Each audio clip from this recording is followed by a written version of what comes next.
여러분, 다시 시작한다 하는 것이 인생의 낭비가 아니라 굉장한 새로운 도약판이 될 수가 있기 때문에 이 코로나 팬데믹 이 현상을 겪으면서도 우리가 그동안 포스트 코로나 이후에 새로운 뉴 노멀 시대에 우리가 있게 되었다, 그렇게 말하지 않습니까? 그래서 다시 코로나를 끝내고 돌아왔는데, 돌아와서 보니까 이제 우리가 뭔가 우왕좌왕했고 어수선한 것을 추스려 가지고 어디에 연결시켜야 되는가, 우리가 어디서부터 새로 시작해야 되는가 하는 것들을 생각하게 되고, 이제 새로운 표준이 되어 있는 뉴 노멀이 노멀이 되는 시대에 이제 앞으로는 우리는 어떻게 살 것인가, 이런 여러 가지 생각들을 우리가 한 적이 있었습니다. 단절의 역사를 끊어내고 다시 연결시켜서 연결한 이후에 새롭게 도약해 나가는 이런 것이 다시 시작하는 것인데요, 아무래도 다시 시작한다는 것이 좀 어렵죠. 여러분 한국에 가셨다든지 또 오랜만에 미국에 들어오셨다든지 그러면 내가 늘 살던 곳인데, 심지어 한국은 내 고향인데도 불구하고 뭔가 연결이 잘 안 되죠. 어디서부터 시작해야 될지를 잘 모르죠. 그러니 내가 열심히 살아야 되겠다, 내가 잘 살아야 되겠다 다짐도 하고 그러지만 뭐가 열심히 사는 거고 뭐가 잘 사는 건지 모르겠다. 여러분, 연결시키는 게 중요합니다. 원래대로 돌아가는 게 중요합니다. 그래서 거기서부터 자기 정체성을 확인한 다음에 이제 나에게 주신 사명에 눈뜨고 이제 새로운 도약을 해야 되는데, 이게 다시 시작한다는 것이 참 어렵습니다. 새로운 곳에 왔을 때, 심지어 고향에 갔는데도 무엇부터 시작해야 될지 잘 모르는 그런 어색함들이 사실 있는 거 아니겠습니까? 여러분, 새로운 정부가 들어섰습니다. 만약에 새로 정권이 바뀌었습니다. 그러면 이 정부가 해야 될 일은 백성들이 약간 불안해하기도 하고 궁금해하기도 할 거거든요. 앞으로 이 정부가 어떻게 갈 것인가. 그런 면에서 반드시 청사진을 제시하고, 그리고 우리 정부는 어디에 연결되어 있다, 우리의 그 뿌리는 어디다 하는 것을 일깨워서 이제 우리는 앞으로 어디로 갈 거다 하는 그 그림을 보여주면 우리가 좀 궁금한 것도 해소되고 또 마음들이 하나 되어서 또 함께 이렇게 나아갈 수 있을 것 같은데, 그런 역할들을 좀 해줘야 되지 않습니까? 우리는 지금 열심히 하겠다, 잘해야 되겠다, 그런 다짐을 만날 하면 뭐 하겠습니까? 그것이 어디를 가는 건가, 왜 해야 되는 건가, 너는 누구인가, 이런 것들을 확인해 줄 필요가 있는 것이거든요. 여러분, 오늘 역대기 11장에 있는 이 본문은요, 역대기 저자가 가지고 있는 독특한 관점으로 이 역사서를 기술하고 있는데, 사무엘 상하, 열왕기 상하, 다른 역사서들도 있지만 굳이 비슷한 사건을 똑같은 이 역사를 되풀이할 이유가 없는데, 독특한 관점으로 역대기를 서술하고 있는데, 세상에 희한하게도 역대기 저자가 역대기 1장 1절을 어떤 단어로 시작하는지 아십니까? 희한하게도 이 역대기 저자는 그 독자들이, 수신자들이 지금 포로 상태에서, 바빌론으로 포로로 잡혀갔다가 이스라엘 백성들이 그 포로된 상태에서 귀환해서 돌아와가지고 다시 고향으로 돌아왔습니다. 고향으로 돌아와서 성전을 재건하기 시작했습니다. 성전을 재건했는데 지지부진하기도 하고, 성전을 짓기는 지었지만 이걸 왜 지었는지도 모르겠고, 도대체 우리가 왜 하나님의 백성이라고 하는 사람들이 그렇게 포로로 잡혀서 생고생을 하고 있다가 또 본의 아니게 그 바벨론이 페르시아의 무너짐으로 말미암아 페르시아의 새로운 이 식민지 정책을 통해서 다 포로를 풀어줘서 본국으로 돌아가게 한다는 것에 등 떠밀려 가지고 돌아왔는데, 우리는 왜 이리 치고 저리 치고 하고 있는가, 우리는 도대체 누군가, 우리는 도대체 뭔가 하는 그런 면에서, 당시 여러분 지도를 보시면 당시 대페르시아 제국에 있는 이 넓은 노란 지역으로 표시되어 있는 이 큰 나라의 그 아주 이 지중해 옆에 붙어 있는 길쭉한 이 땅 강이 흐르고 있는 요 그림 동그란 걸 보시겠습니까? 여기 보시면 저 지역에 있는 아주 미미한 존재에 불과했던 이스라엘, 남유다, 참으로 큰 나라에 비해서 이스라엘은 너무나 조그만한 나라였는데, 그러면 이 나라가 존재하는 이유가 무엇이며 우리는 왜 그 큰 나라 속에서 우리가 여기까지 이렇게 밀려오게 되었는가 하는 부분들을 의심하고 불안해하고 궁금해하고 스스로에 대해서 초라하게 생각하고 하는 그런 입장에 있는 이스라엘 백성들을 향해서 역대기 저자는 역대상 1장 1절에 어떤 단어로 시작하고 있는지 아십니까? 희한하게도 역대상 1장 1절은 족보로 시작되는데 첫 단어가 아담이라는 것입니다. 사람 이름 아담. 여러분, 족보를 거슬러 올라가서 우리의 출처와 기원이 어디서부터 시작되었는가를 밝혀주는 족보의 기능이라고 있는데 제일 첫 단어가 아담으로 시작한다는 것입니다. 여러분, 아담 그 위에는 누구이십니까? 창조주 하나님이 계십니다. 아, 그렇구나. 우리가 이 큰 페르시아 제국 안에서 이리 밀리고 저리 떠밀려 다니고 있는 미미하고 초라한 그런 존재가 아니라 우리의 출발은 하나님이셨다. 하나님, 그분이 인류의 첫 사람 아담을 만드시고 그 아담으로부터 유래된 당신의 백성들을 불러 모으셔서 우리는 페르시아 제국에 속해 있는 나라가 아니라 한 이스라엘 나라의 백성이 아니라 하나님 나라에 속해 있는 존재들이구나. 우리의 기원은 인류 첫 조상인 아담. 우리는 이렇게 페르시아, 아수르, 바벨론, 이스라엘 막 나눠져 있는 패권 국가들이 서로 경쟁하는 속에서 이렇게 부침을 거듭하고 있는 우리 참 약소 국가의 미미한 존재에 불과하지만 사실은 우리가 모두 인류는 하나였구나. 아담 한 사람으로 말미암아 이 초래된 이 역사의 세계사의 흐름 속에서 하나님께서 여전히 우리를 부르시고 택하셔서 하나님께서 이루어 가시고자 하시는 당신의 역사 경륜과 뜻이 있는 것이구나. 아담, 그 아담 한 사람 위에 계시는 하나님께서 이 세상을 만드셨다. 창조주 하나님이 계시지. 그리고 그 하나님께서 우리를 특별히 불러내셔서 이스라엘 백성 아브라함을 통해서 하나님 나라를 세워나가시고자 하는 그 역사를 다시 반추하고 상기하고 마음에 기억하면서 아, 내가 미미한 존재에 불과한 것이 아니라 거대한 하나님의 큰 흐름 속에 이 하나님 나라의 거대한 하나님의 그 일하심 속에 내가 아직도 살아있구나. 우리가 버려지지 않고 하나님께서 포기하지 아니하시고 우리를 포로 귀환해서 이 땅에 보내신 하나님의 뜻이 있겠구나. 그런 생각을, 그런 믿음을 회복하게끔 하신 거 아니겠습니까? 여러분, 우리가 이 땅에 살아가는 교회 공동체에 속해 있는데 이 세상은 너무나 큰 나라입니다. 이 세상은 너무나 대단한 세력들이 판을 치고 있는 것 같습니다. 우리 같이 미미하고 개토처럼 모여있는 조그마한 이런 보잘것없는 이민교회 공동체가 사실 무슨 큰 힘을 가지고 있겠습니까마는 그러나 우리 속에 늘 기억해야 될 단어는 무엇이라고요? 우리의 족보를 거슬러 나갈 때 아담, 하나님이 시작하셨다. 나는 하나님의 백성이다. 그 창조주 하나님께서 부르셔서 세우시고자 하시는 그 하나님 나라의 백성으로 내가 존재하는 것이다. 나는 하나님의 선택받은 하나님의 자녀다 하는 그 의식을 가질 때 연결이 되는 거죠. 우왕좌왕 하는 것이 아니라 방향성이 분명히 설정되는 거죠. 자기 정체성에 대한 확인을 통해서 내 삶에 대해서 새로운 표준을 가지게 되는 거죠. 다시 시작한다는 말이 그런 의미 아니겠습니까? 아, 열심히 살아야 되겠다. 잘 살아야 되겠다. 막연한 그런 결단 마시고 내가 누군가 자기 정체성의 확인을 통해서 방향성을 똑바로 하고 그 하나님의 자녀로서의 내 삶이 내 일거수일투족이 내 은행심사가 어떻게 결정하고 판단하고 선택해야 될지에 대해서 이런 마음을 단단히 먹으셔야 되겠죠. 그렇지 않으면 이스라엘 백성들이 포로 귀환해가지고 우왕좌왕하면서 그냥 덩 떠밀려서 그 세계사의 경랑과 흐름 속에서 나도 모르게 그냥 약소국으로 전락한 상태에서 미미한 존재로 그렇게 사라져버리는 나라가 될 뻔하지 않았습니까? 그러나 역대기서를 쓴 저자가 너희들의 기원은 아담이다. 하나님이 계신다. 그 하나님의 자녀들이다. 그 하나님의 백성으로 너희들이 어떻게 살지를 생각해라. 다시 시작해라. 이렇게 부르셨던 그 부르심에 저와 여러분도 동일하게 같은 반응을 보이셔야 되지 않겠습니까?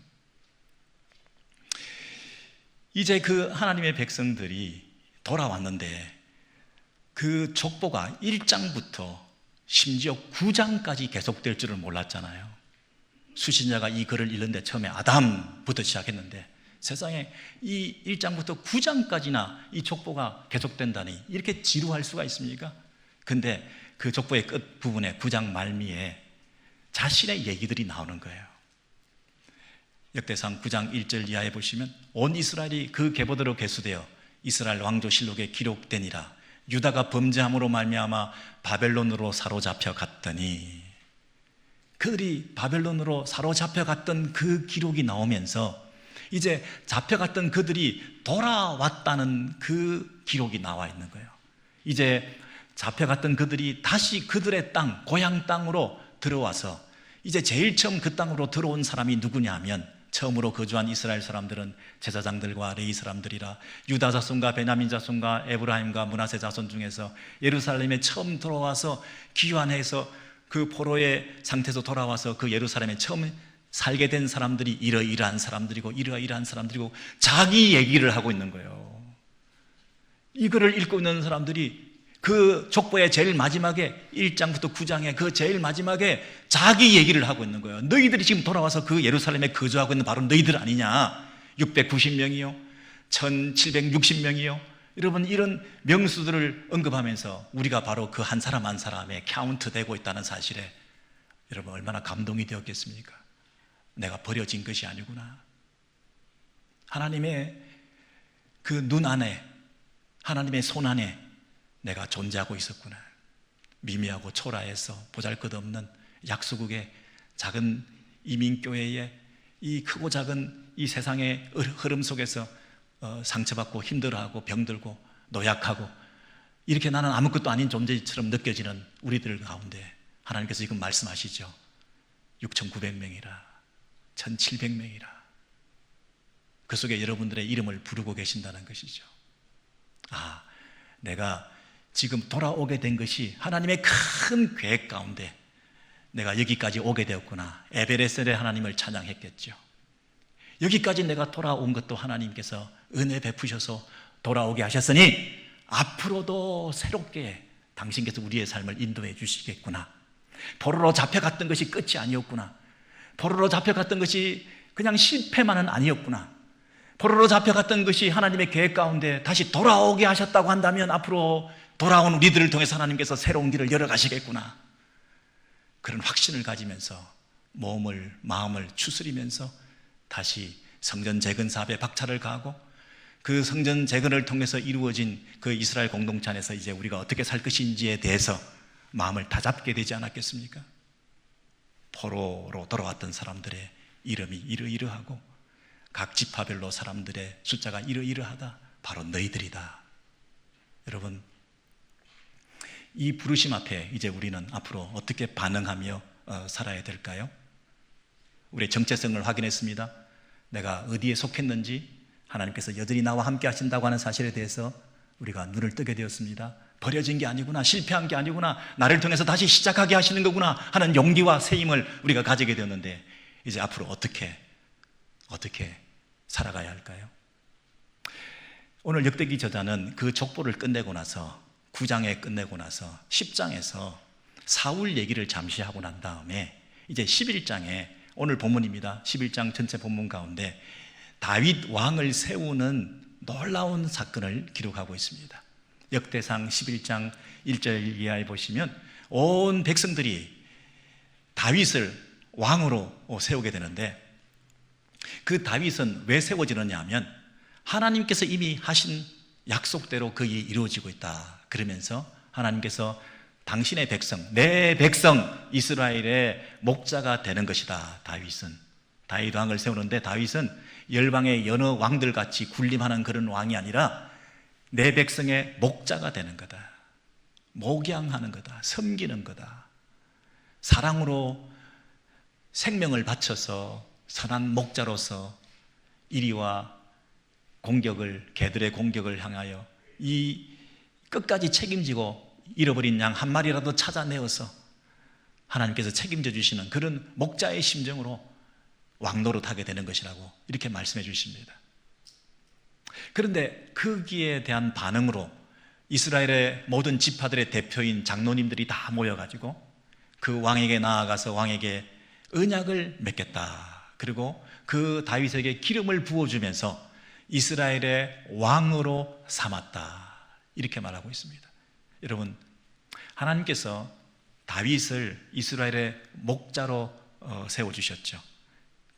그런데 다윗이 이스라엘의 목자가 되는 것은 이전에 목동 노릇이나 좀 했기 때문에, 목자의 경험이 좀 있기 때문에, 양친 경험이 있기 때문에 그냥 네가 목자해라 이렇게 하신 것이 아니라, 다윗의 마음속에 여호와는 나의 목자시니 내가 부족함이 없으리로다, 노래할 수 있는 신앙이 있기 때문에 다른 사람의 목자가 되기 전에 내가 하나님을 목자로 모시고 살아가는 삶의 태도가 있을 때, 다른 사람을 인도하기 전에 내가 하나님의 인도를 받는 삶을 살아가는 그 목자의 개념을 알고 있을 때, 이스라엘의 왕은 참 왕이신 하나님을 제대로 섬기는 왕일 때 이스라엘의 왕의 자격이 주어진다는 거 하는 것처럼, 이제 다윗은 하나님과의 관계 속에서 나는 참 왕이 아닙니다, 하나님 당신만이 참 왕이십니다, 이것은 내 백성이 아닙니다, 하나님의 백성입니다, 나는 이 하나님의 백성을 섬길 뿐입니다, 나는 군림하지 않겠습니다, 착취하지 않겠습니다, 이용하지 않겠습니다, 조종하지 않겠습니다, 이 백성들을 위해서 목숨 바쳐 섬기겠습니다 하는 그런 태도가 있는 이 다윗이 이스라엘의 왕이 되는 것이죠. 반면에 백성들은, 모든 지파의 대표들인 장로들이 모여서 이 이스라엘을 왕으로 섬기겠다 이렇게 결단하고 있습니다. 다윗에게 기름을 부어 우리의 왕이 되어주소서, 이 말은 나의 기득권을 내려놓겠다는 것입니다. 각 지파의 지배권을 내려놓겠다는 것입니다. 12지파가 가지고 있는 그 각 지파의 자기들의 자치권을 내려놓겠다는 것입니다. 우리를 하나의 통일된 왕으로서 당신만을 섬기겠습니다. 여러분, 하나님과, 참왕이신 하나님과 인간왕 다윗의 관계가 어떠한지, 그리고 인간왕 다윗과 그 왕의 백성들인 이스라엘 백성들이 가지고 있는 태도가 어떠한지, 이것이 참으로 기묘하게도 다른 나라에서 볼 수 없는 새로운 질서라고 하는 것입니다. 참 하나님인 왕을 섬기는 왕인가, 그리고 그 인간왕을 하나님이 세우신 왕으로 온전히 순종하며 자신들의 그 분봉왕 노릇하는 자기들의 모든 기득권과 자기들의 지배권을 다 내려놓고 각 지파들이 이제 참 한 분 그 다윗 왕을 향한 순종과 복종의 태도를 가지며 그것을 하나님을 섬기듯이 그렇게 할 것인가 라고 하는 이런 기묘한, 세상에는 없는 이런 영적인 새로운 질서를 허락해 주셔서 이제 이 나라가 세워져 나가도록 하시는 하나님의, 당신의 권한을 위임한 통치 행위를 지금은 또 해 나가시는 거 아니겠습니까? 이것이 뭐라고요? 새로운 시작의 출발점이라는 것입니다. 이스라엘이 그동안 포로로 잡혀가고 망하고 돌아왔습니다. 이제 역대기 저자는 너희들의 기원이 무엇인가에 대해서 족보로 설명하고 난 다음에 이제 하나님 나라에 속한 너희들은 어떤 영적 질서 가운데 살아가야 될지에 대해서 가르쳐 주시면서 하나의 그림을 보여주시는 거죠. 다윗 왕을 세운다, 이 왕의 태도를 봐라, 그리고 그 왕을 섬기는 백성들의 모습을 봐라.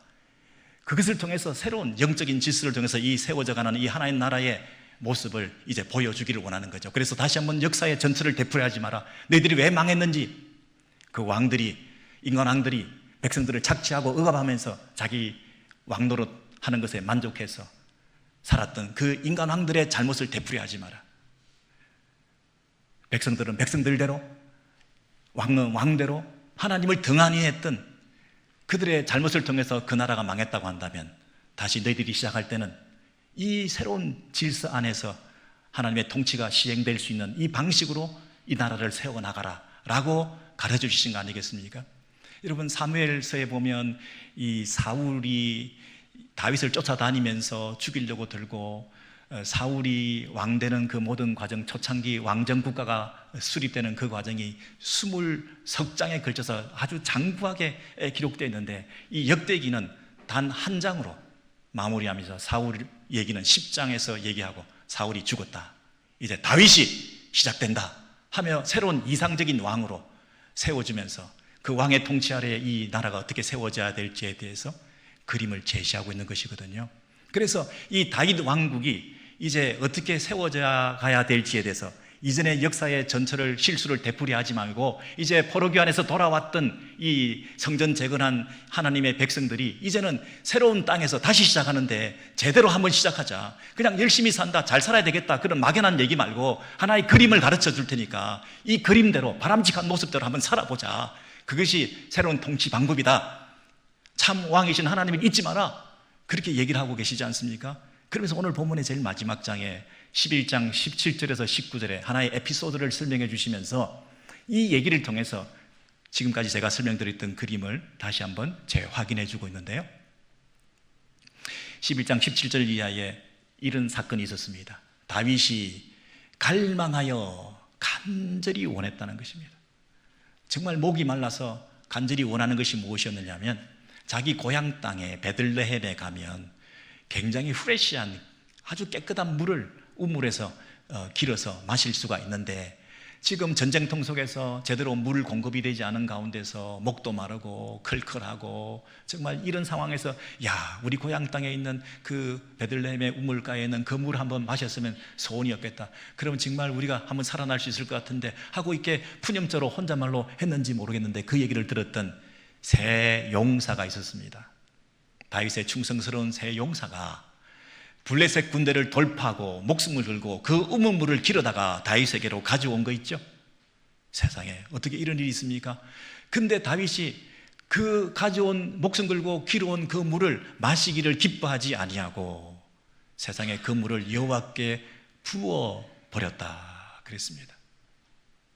여러분, 그 새 용사는 열심히 달려가서 목숨 걸고 그 물을 길어와서 자신들이 섬기는 왕 다윗이 시원하게 해갈하면서 그 물을 벌컥벌컥 마셨으면 얼마나 보기 좋았겠습니까? 얼마나 위로가 됐고 자기도 보람을 느끼고 잘 갔다 왔다고 칭찬받고 그러고 싶었겠습니까? 근데 세상에 이 다윗이 그 물을 땅에다가 부어버린 것처럼 얼마나 처음에는 실망이 되었겠습니까? 근데 다윗의 마음은 무엇이었습니까, 여러분? 그 물을 여호와께 부어드렸다. 여러분, 부어드렸다는 것은 이 포도주를 전제와 같이 액체의 제사를 드릴 때 부어드리는 것처럼 하나님께 드리는 것이었다는 겁니다. 예배를 드렸다는 것입니다. 낭비한 것이 아니라 예배였다는 것입니다. 향료값을 깨뜨렸던 막달라 그 마리아 여인의 그 헌신이 낭비처럼 보였지만 그것을 예배라고 주님께서 칭찬해 주셨던 것처럼 부어드리고, 그런데 왜 이걸 하나님께 드렸냐면 이 아까운 것을 내 하나님이여 내가 결단코 이런 일을 행하지 아니하리다. 생명을 돌아보지 아니하고 목숨 걸고 구해온 이 사람들의 이 피를 내가 어찌 마시겠습니까? 이게 물이지만 사실은 피와 같은 것입니다. 가장 소중한 것입니다. 목숨 바꾸어서 생명을 상징하는 이 피의 대가를 가지고 기르온 이 물을 내가 어떻게 혼자서 벌컥벌컥 마시겠습니까? 가장 귀한 것을 하나님께 드리고 싶습니다. 이들의 헌신을 하나님께서 받으시옵소서. 이들이 뛰어갔다 온 그 생명 걸고 물을 길러온 것이 나 한 사람 인간 왕을 이롭게 하기 위해서 내 사욕을 채우기 위한 내 수단으로 그들을 조종하고 이용하고 써먹기 위해서가 아니라 그들이 가지고 온 그 물질을 내가 하나님께 드림을 통해서 하나님께서 영광 받으시는 예배가 일어나기를 원합니다. 예배. 여러분, 제일 마지막에 보면 새 용사가 이런 일을 행하였더라. 이 이야기의 결론은 새 용사가 세상에 이런 일을 행하였다. 생명을 걸고 목숨 아끼지 않고 그 이스라엘의 지도자인 다윗에게 좋은 것을, 선한 것을, 마실 것을 갖다 주는 그 일을 위해서 이렇게까지 적진을 뚫고 목숨을 걸고 그걸 길러왔다는 이 새 용사의 무용담과 이 새 용사의 이런 모습이 우리에게 독자들에게 도전이 되고 위로가 되고 힘이 되라고 하신 말씀인데, 새 용사가 이렇게 했다. 여러분, 이 땅에서 우리 이민사회를 살아가면서 여러분이 시간 바치고 물질 바치고 재능 바치고 보이게 보이지 않게 헌신하고 수고하면서 드리는 예물과 헌금과 시간 사용과 봉사와 모든 충성스러운 그 모습들이 하나님께서 보실 때에 피와 같은 거다. 피 같은 거다. 너무 귀한 거다. 근데 이 지도자가 그것을 사욕을 채우는데, 자기 이익을 추구하는데 쓰지 않고 백성들의 헌신과 수고를 하찮게 여기지 않고 정말 피와 같이 귀한 것다. 이건 내가 개인적으로 취할 것이 아니라 하나님께 드려야 되겠다. 이 예배 행위가 일어나는 공동체, 참 왕이 계십니다. 인간왕이 있습니다. 그리고 백성들이 있습니다. 그 백성들의 수고와 헌신을 인간왕이, 교회 지도자들이, 목사와 장로와 집사와 권사와 이 직분자들이 가지는 이 태도가 여러분 어떤 태도로 그것을 대해야 될 것인지, 그리고 가장 귀한 것은 하나님께 드리는 것이다, 이것이 예배의 본질이라고 한다면 최상의 예배를 드리기 위해서 이 공동체가 영적으로 살아있을 때, 참 왕이신 하나님에 대한 믿음을 가지고 그 하나님께 대한 예배가 살아있을 때, 이것이 너희가 실패하지 않는 비결이다.